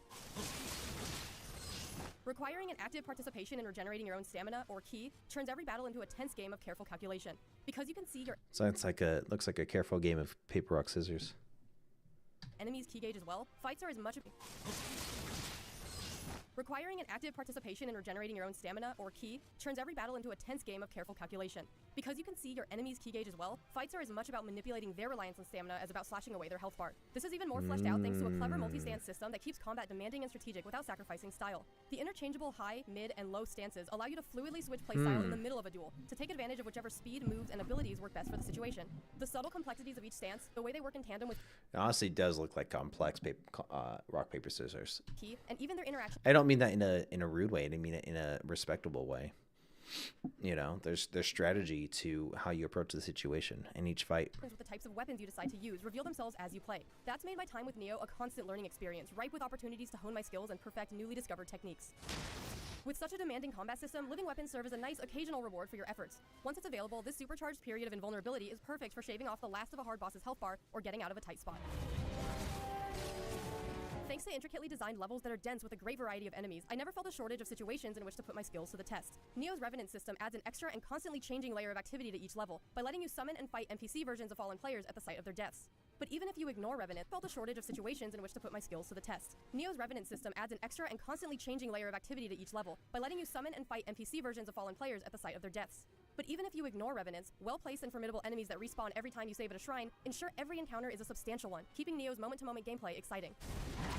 Interesting levels also help avoid the lag of repetition. From wrecked and war-torn villages to trap-filled mansions and eerie forests lurking with demons, each area is brimming with the winding pathways, looping shortcuts, and hidden secrets that make so just like what I'm reading in 3, it's dripping with character. Exploration a fun and important part of the journey in both main and optional side missions. Bosses have been especially impressive, ranging from ultra-challenging face-offs with swift-moving humanoids to slow-paced brawls against lumbering demons. Some fights are significantly tougher than others, but even the ones that go by quickly are memorable for their design or inventive use of the boss arena. Be aware that while it's fun and easy to summon friends to help you through difficult sections, co-op can make even the toughest boss a little too easy. Luckily, Nioh's answer to that are its Twilight missions, ultra-challenging, replayable versions of missions you've already completed. It's cool. Nioh could take well over 100 hours if you set out to master its many side missions on top of its already Wow. tough campaign, but it's a challenge well worth taking. Yeah, it does. It does seem more intricate. At least the first one does. I'll see what people say about the second one here in a moment. But yeah, it does seem more intricate.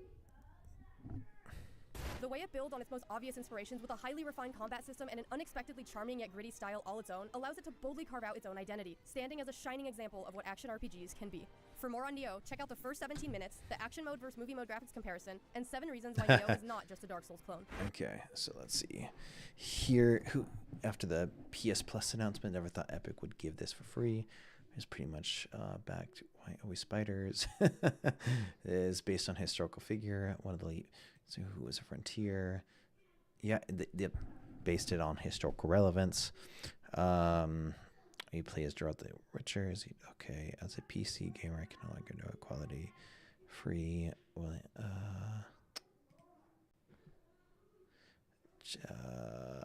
right now, it's the most addictive game. Interesting. Looks like, yep. Onimusha. I'm seeing that a lot. And Tenshu. I'm seeing a lot of that. Let me write that down.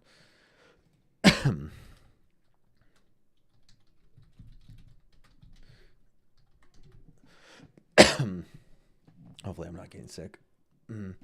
Okay. People are saying a lot. Onimusha. Okay. This was... Well, I just finally can say that this was such a fun experience. It took me a month to complete the first one, and still have a couple of side missions to do.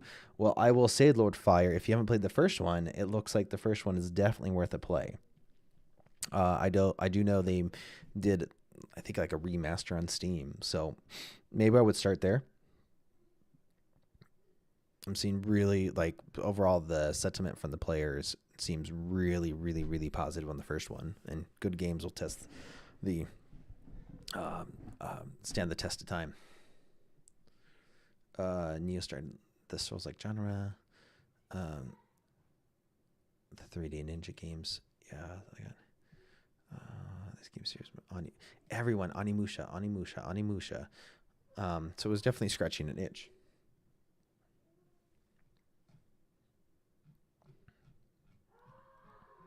Okay. Oh, look. Okay, let's see what... Second enemy in the game. Thank you, Raycon, for sponsoring this video. Stick around afterwards for Raycon time. So here I am with Nioh 2. This is the second enemy in the game. My turn. House master. Take that stupid ass horse now. I hit the L2 button. I'm supposed to hit R2 and circle to counter his move. I hit L2. That's the bow and arrow button. Shoot me with your greatest move. What moves do you have? That move? That move is a fucking piece of shit. Oh man, that was at least he tried, you know. I feel like this for me, this game is gonna be a little too easy. What the fuck? When do you get to play? Look at how slow my stamina's coming back. What the fuck do I do? I did something. I bet you move. What the fuck do you do in this? Oh my god. Oh my. What the fuck? That what? What the fuck? I was at full HP. That little jump one-shot me. That was like a 1 second animation. That one-shots you. And when I hit a guy, I do this much damage. Then that's one shot kill. Okay, all right. So that's what I meant by a complex and deep version of rock, paper, scissors. And again, I mean that in a respectful way. All right, one of those games. Ooh, you gotta not miss this. That's gonna crack. Where was that from? Fucking with me. Just everything I try to do is just a disaster. Okay. All right. Yep. Now we got my boy in here, Lazy Dave. See, really, this is a co-op game. I'm starting to understand the rules. Lazy Dave, he just walked into the fire intentionally, so... Shit! Oh, fuck, there's more things here! No. I'll summon the AI. Gigabomb. Now, Gigabomb, what's great about Gigabomb is that he walks straight to the fire, first order of business. He just walks right into the... You dumb, boy. You dumb as hell, this game. Come on. Chop my head off. Come chop my head off. He doesn't know what to do. I hate the fucking monkey. And they move! He pulled out the tornado. Come on. There it is. Chop! This is the second enemy in the game. It really is. I'm joking, it really is. where you get to play as one of those side characters that gets instantly killed off in the opening secret. Nioh 2 is a game where you get to play as one of those side characters that gets instantly killed off in the opening sequence. This is like the distorted version of what people think Dark Souls is actually like. A full health bar. In Nioh 2, a full health bar is a low health bar. Considering, okay, this game really this game really makes you feel like,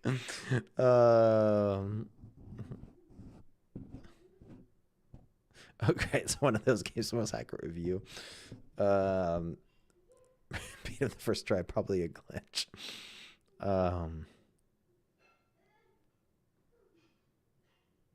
Okay, got it. Owes a lot to Dark Souls. Hey guys, what's up? Angry Joe, another Joe here. So there's gonna be a... All right. Nioh 2 is an action role.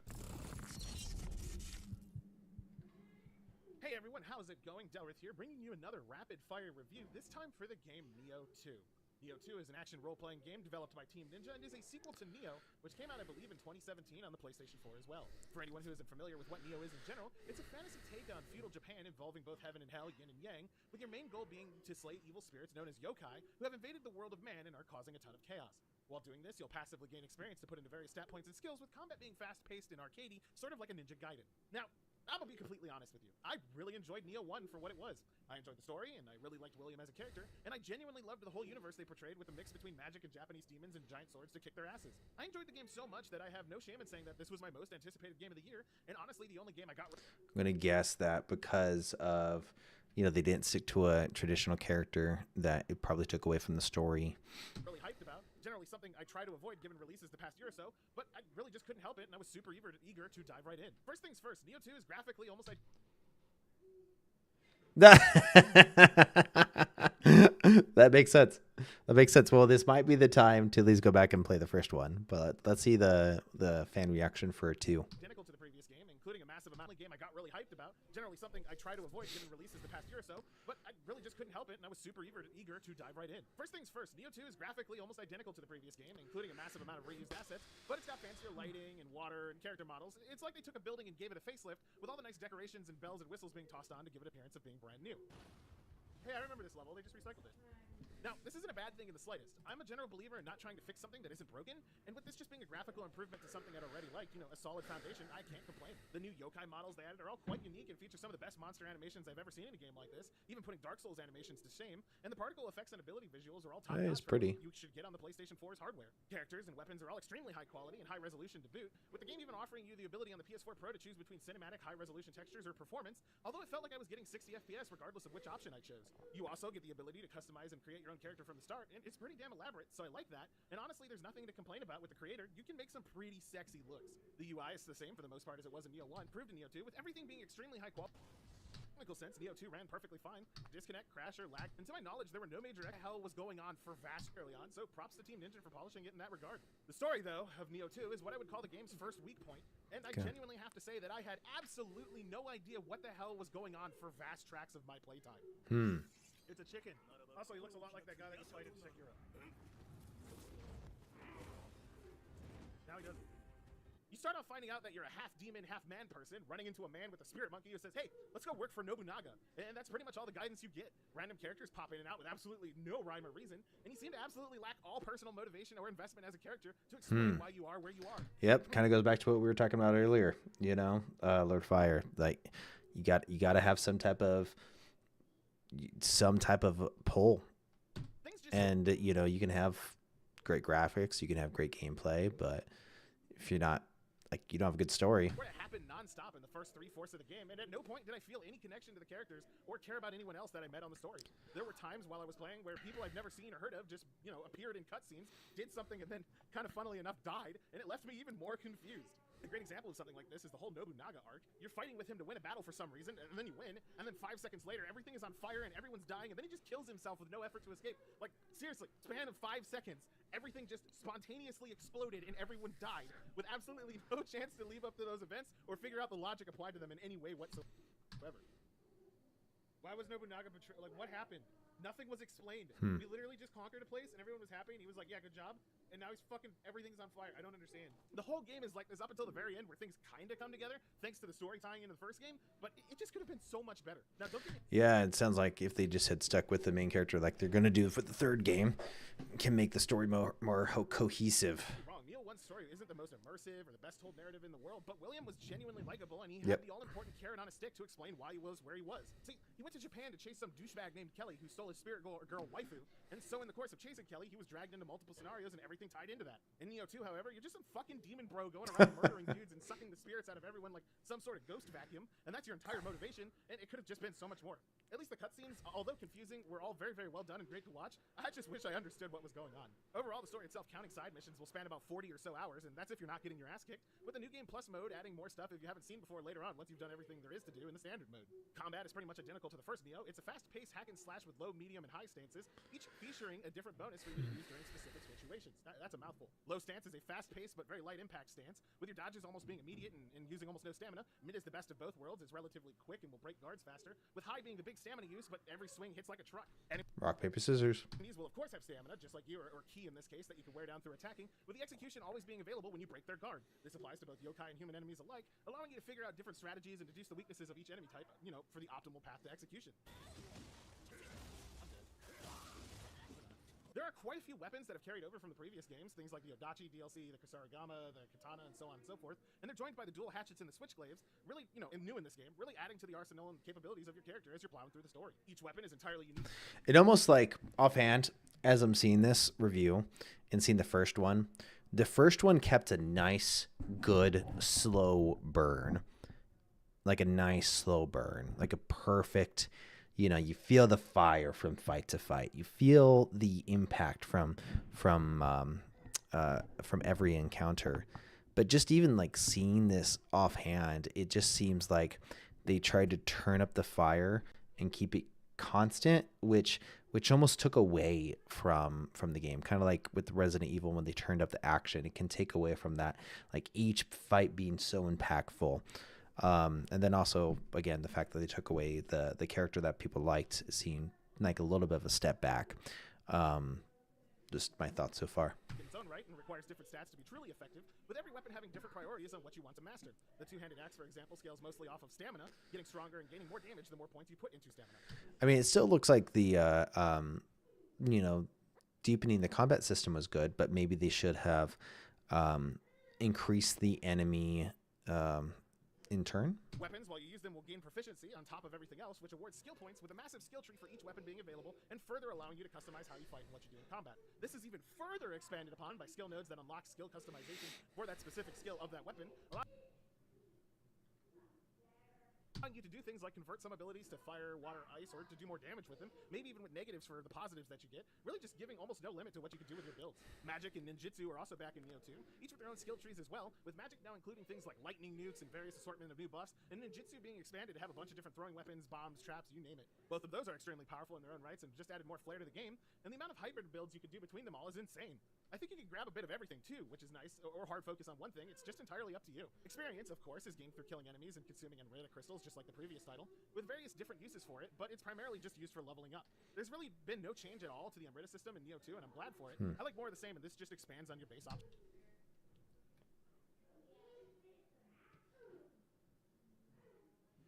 Yeah, no, and again, this is just initial, me shooting from the hip, obviously, but just seeing the gameplay where you could feel like each one of those fights with Nioh 1, and seeing what people interacted with, you could feel the weight of the fight, where this one seems just a little bit more chaotic, and I don't mean that in a good way. In general from the previous game. Enemy yokai now Again, I'm cool with deepening the combat system, but maybe again, keeping that like each battle being significant, being like feel like you're cornered. All those fights were in very close quarters, and that forced you to think. But even this is a little bit more open, which might be a problem. In number 2 already, I'm seeing like more open areas, which kind of takes away from the element of, okay, how do I interact with my surroundings? And I'm not seeing that. It's more of just they open up the surroundings for bigger attacks.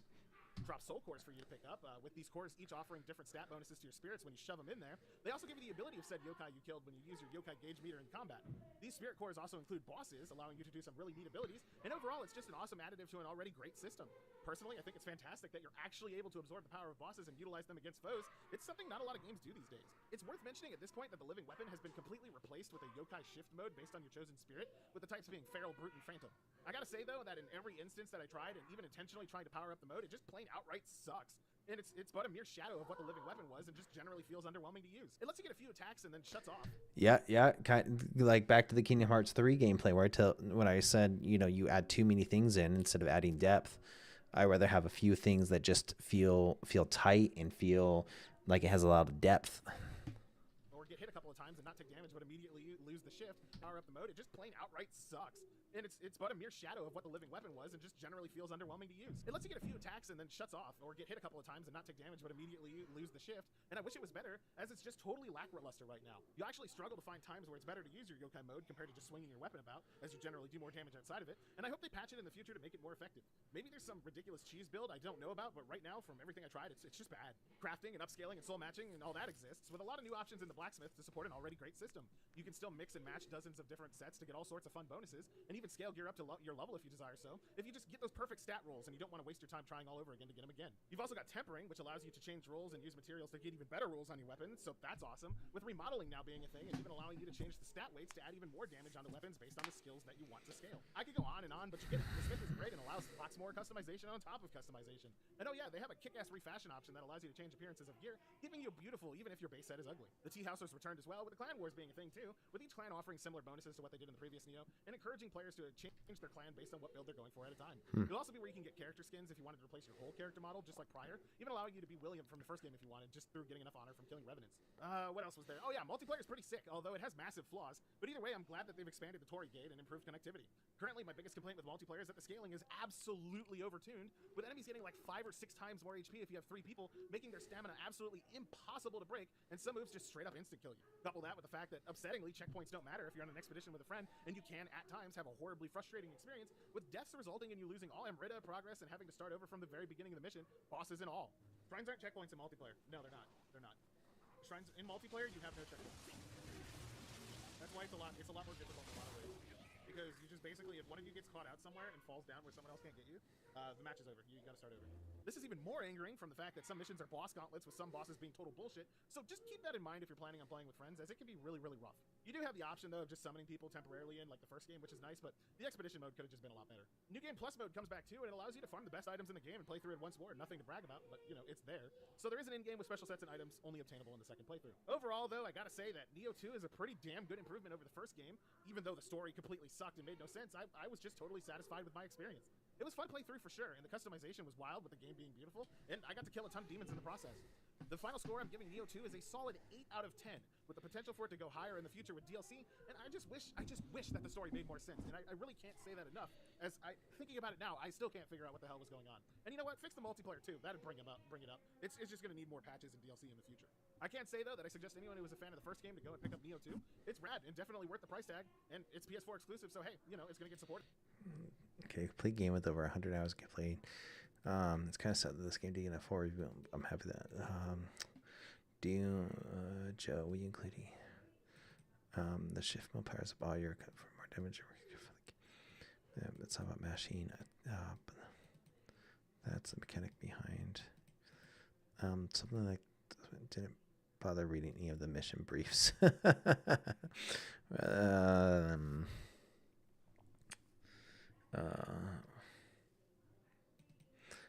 It's just an assumption that you know Japanese history very well. It's like making a game about American wars. Of course.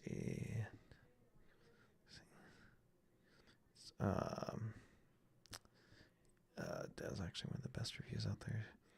Did not read the mission intros and outro text that explains what's going on. Well, that takes away from the game.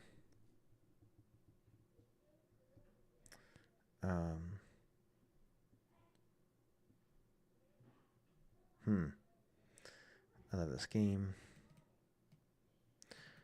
I had a harder time following the story in the first Nioh until I understood the structure.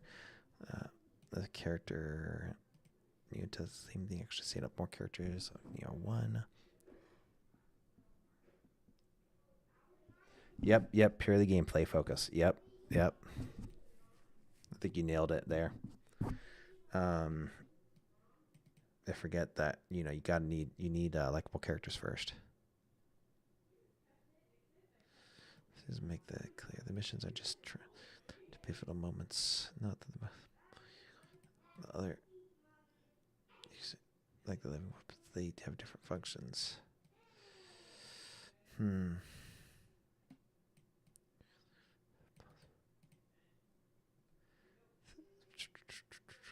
It's like you need to know the context of the story.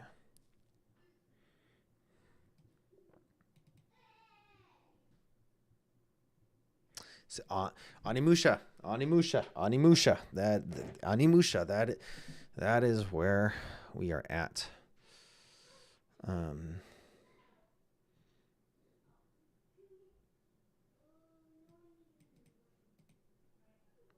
So people are saying the story is like the same. But it's not about the story. I think if you have a likable character, you can get through a lot if you have a likable character. The story doesn't need to be as fine-tuned if you're enjoying who you're playing as.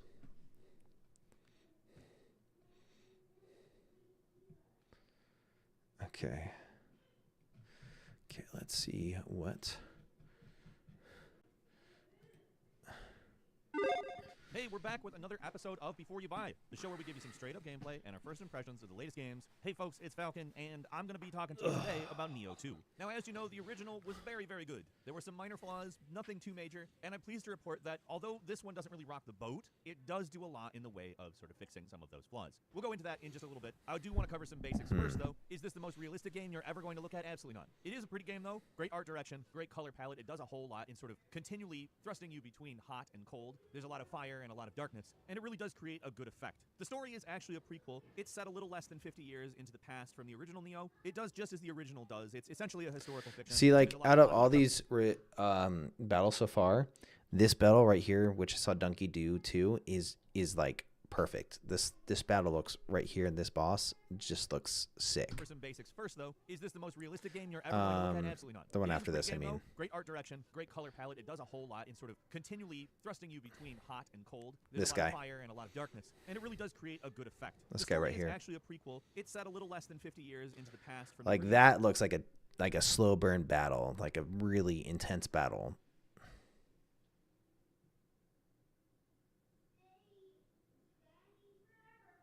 Yep, they forgot the reason why we're swinging the blade. Yeah, because it just seems like what I'm seeing already with these reviews, which we'll probably see in this one too, like it's good, just not as good. And I don't think anyone really verbalized too much why.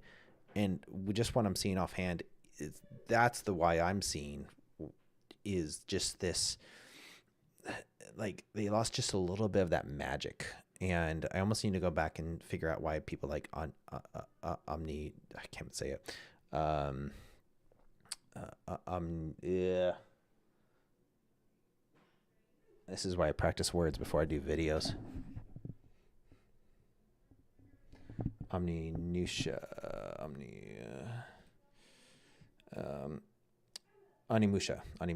Yep. Yeah, I need to figure out why people liked that game so much. Because this seems to be the spiritual successor to it. Nioh, it does just as the original does. It's essentially a historical fiction, takes real things from history and combines them with Japanese folklore. You're a half-human, half-demon who works as a mercenary fighting demons. In Nioh, demons, by the way, are called yokai if you're not familiar, and you have the ability to transform into one, at least temporarily during battle. Now, this is a very long game, and I have not beaten it, and I also kind of want to avoid any kind of things that might be spoilers, but let me say that this premise works really well. You create your own character. The character creator is pretty damn nice, honestly. Like, you can't be something other than a half-demon samurai. It's funny. This person's going to praise character development too, but I almost wonder if, like in the last review, they're going to say that it's missing that personal element.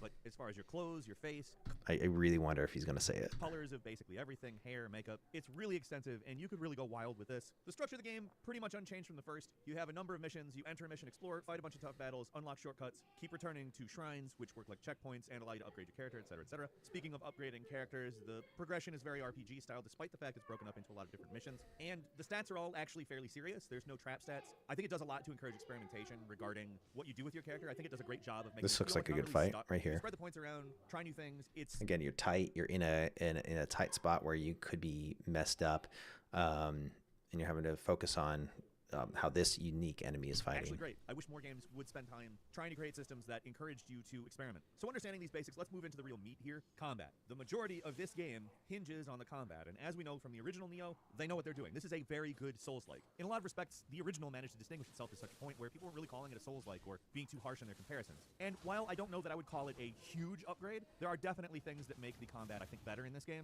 It's extremely varied, it's deep, it requires you to learn a lot as far as timing, it requires a lot of adjustment, and the longer you spend with it, the more Rock, paper, scissors.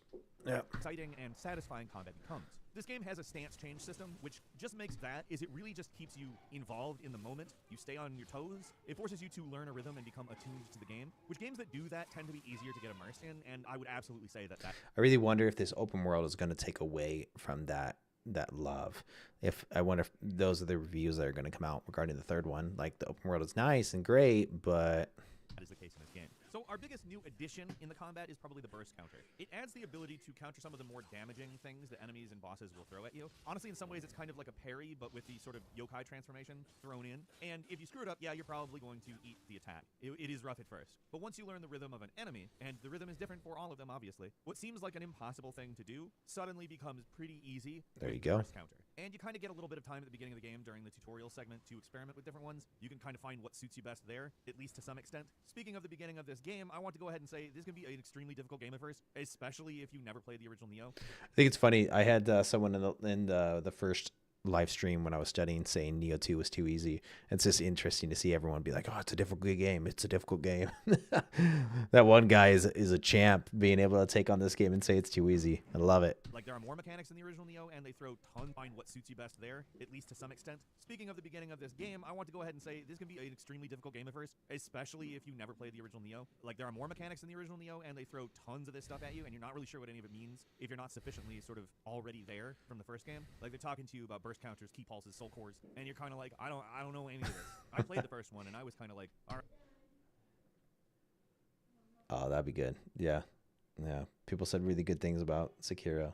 Really good things. All right, what are we talking about here? Thankfully, you're not totally stuck. Co-op is available from the start, so if you got a friend, you can blast through an area with Oh, your this looks lives like a with fun your points. boss. There's also drop-in, drop-out co-op, but keep in mind that's only available after finishing a stage. Still, you're not alone, really. You got to learn the game, but yeah. Another helpful addition, not necessarily another human addition, but you can actually summon an AI to help you out at what they're calling benevolent graves. They are not as restrictive as summoning signs in Dark Souls, so if you're really having some trouble, these guys are helpful, and they're decently plentiful. Like, you definitely will find one. In my experience, you come across them fairly often. The level design is an improvement. It's maybe a little less of an improvement than a lot of the other things, but an improvement nonetheless. And that's a good thing because the levels in the original Nioh are, of course, very good. The game is very good. There's a lot of decrepit villages, destroyed forts, haunted battlefields. But I did mention earlier the color palette. Honestly, that contributes to this game being less visually confusing than the previous. There are more landmarks. There is more lighting cues.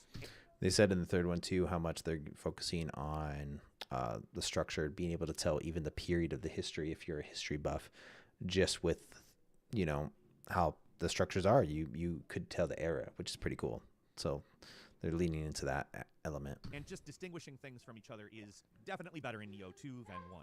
Now, if level design is a minor improvement, enemy variety is a major improvement. The lack of enemy types in the first game is probably the biggest problem with it. You literally stop seeing new enemies about 30% into the game, whereas this is a That's cool. never-ending barrage of new enemy types, and it's fantastic. I love it. Unless it randomly just stops at some point around where I am in the game, it seems like it's going to keep going. Now, if you want to talk about something that really hasn't been improved, it's inventory management. What made Nioh particularly different from other Souls-likes was the Diablo-style loot, and obviously that's still here. You're getting a ton of items. It is overwhelming the amount of items that you will be getting, and you basically need to be careful to scan through everything that you get, paying attention to effects, and just trying to work to understand what you even have. The inventory management system in this game doesn't do you any more favors than the first. Is it bad? Not necessarily, but it's certainly not ideal. And it wasn't ideal in the first one either. You'll find that equipment isn't terribly important in this game, so just equip armor with better defense and weapons with better attack, and just sell off or deconstruct everything else. There's no real reason to keep it. Select all with the blacksmith is an option that's going to become your best friend, because you're going to get tons of this stuff over the course of what is about a 55-hour game. 45 if you're really cruising, apparently. I'll say I'm probably about 30 hours in at this point. If I'm totally honest, I'm going to say it feels like it maybe should have been starting to wrap up by this point, but then again, I don't really know what happens in the remaining 20-ish hours, and in truth, I probably could easily just keep playing for the mechanics, so I'm not trying to tell you that it's dragging necessarily, just that So combat's still good. it does seem to be paced a little slow at this point in the game, but you're going to find that every time you reach a boss, that's going to be a big highlight for you. They are more engaging, they are more adaptive, they have taken lessons from Sekiro, and there are no bad bosses in this game. There were bad bosses in the first. Maria, I'm looking at you. Nothing cheap in this one, though, at least as far as I am. Again, they could pull a surprise, but I'm pretty confident in the quality that has been consistent through the 30 hours I've played. A minor gripe I have is explanation of certain things, like the forge, some special equipment effects, etc. The translation is kind of awkwardly literal, like Spirit Guardian acquired via Spirit Division. The game does default to an English dub, but if you want, you can go to Japanese. It's obviously a little more authentic that way, given it's a historical fiction, and the awkwardness level does go down a bit. I did say that this game is pretty hard. However, I would say it has a slightly smoother difficulty curve than the first. The first part of the game in the original actually felt like the hardest part of the game, and it felt like it was getting easier as you got further in. This doesn't feel that way. All in all, I agree. Yep. A more polished game.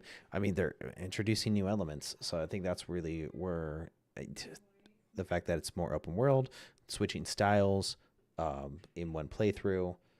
They did say that building on, like, the third one really is building off of the foundations of number 1 and 2, though. This is an improvement in basically every way except inventory management, which is kind of frustratingly the same. Is it such a bad thing you shouldn't play it? Obviously not. Otherwise, your gameplay, your visuals, your combat, your enemies, your bosses, everything about this game is really well done. So far, it feels as though the game is just continually logically progressing. There are a couple of parts that feel minorly unnecessary or maybe awkward as far as their placement in the pacing of the game, but my gripes with this game are so minor that I would say that they're not really purchase decision influencing flaws. So should you buy this game? Should you play this game? If you're interested in a good action RPG, yes, absolutely. It's a huge game, it's fast, it's unrelenting, and you will get sucked in. What else could you want from it, besides a slightly better inventory system? Nothing. So what do you guys think? Have you played Nioh 2? Okay, let's see what people say. Okay, we got... There's an action game after character... Good news, there's an action game after character creation. Pro tip, if you go to the options menu, you can turn off item pickup under a certain rarity. Okay, 1 hour just on the character creator alone. Approaching April wallet. Why do I hear boss music? Yep, and they said the third one will be co-op. The game actually tracks your playstyle, how often you're in a certain stance. So select boons. A year later, and this game is still great. Inuyasha. Love this so far. The difficulty curve is kind of harsh. When those hamsters come out to the chest, man, I wish people would say more about what they think about it. They're not. What I really love about Nioh 2 is that we can change the appearance of our armors and weapons to see our preferences regardless. Look, the character customization Nioh 2 is better than many similar games with RPG elements. People really like the customer. Yeah. Looks like people are just bashing on High Guard now. Man, I didn't think the game looked that bad. Character models were, but I don't think the game looked that bad. Unfortunately, I think this High Guard game is going to crash, which is so sad because it looks solid. Reminds me of Battleborn back in the day. Anyways, I'm getting off track. Most of the time, they left you stuck with a character build. We can also change the look of our, let's say, blessed weapon. To be honest, this is one of the most important things. It's quite hard to learn. I've played 200 hours across. Wow. Personally, I liked... Who else is here after the PS Plus announcement? people really enjoyed the character customization. But again, you lose something when there always is a double-edged sword there. The guy didn't mention anything about liking the character, where people have said they really enjoyed the character of the first one. So definitely double-edged sword. You can have a great character customization, but if you're not brought in, character creators watching this after 400 plus hours of playing this masterpiece. Wow. 20 is in, and the game is phenomenal. I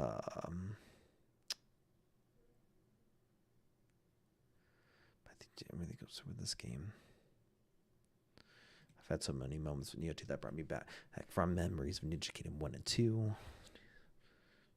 versions.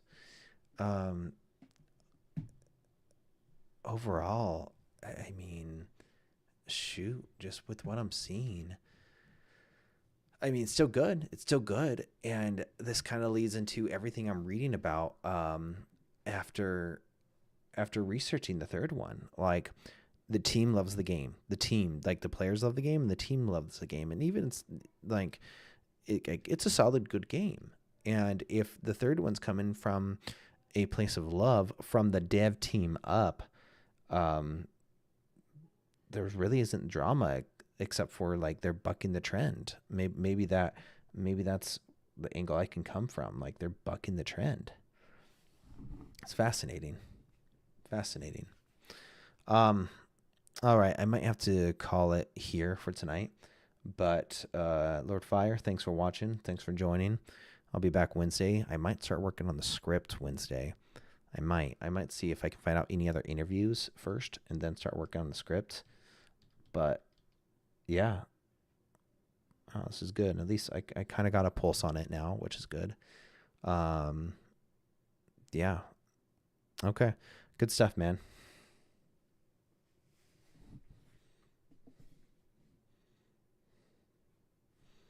Yeah, I think when I get back Wednesday, I'll finish any other reviews I can find. Yeah, and call it. Dude, it's been great. I'll hopefully see you Wednesday at 8. Enjoy the rest of your workday, man. See you later, man. Peace out.